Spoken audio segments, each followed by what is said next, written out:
Moikka, mä oon Alisa Ainessoja ja tervetuloa mun YouTube-kanavalle. Mä haluaisin puhua vähän kiusaamisesta. Mä oon tosi tunnettu somessa ja ihmiset tietää mut, kun mä menen esim. Vaikka jonnekin. Ja somessa on hyviä sekä huonoja puolia, kun tulee someen.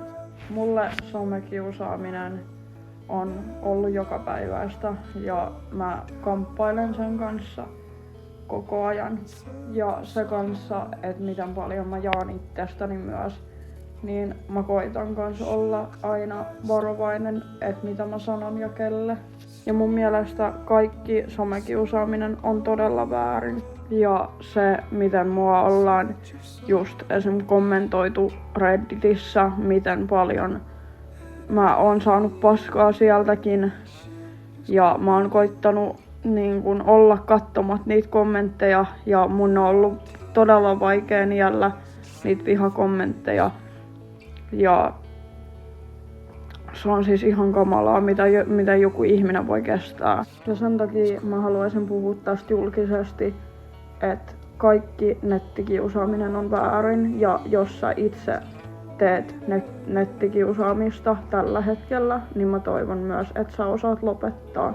Ja se on tosi vaikea tehdä somea myös tälleen kiusattuna, koska se somekiusaaminen myös vaikuttaa siihen, että mitä mä itse jaksan postailla ja just niin kuin päivittää someen kaikkea.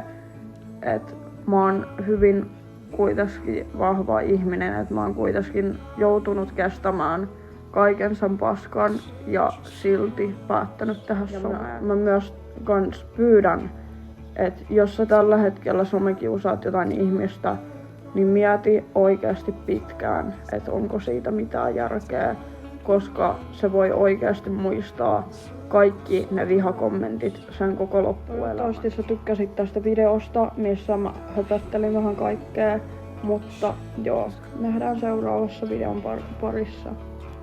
Moikka!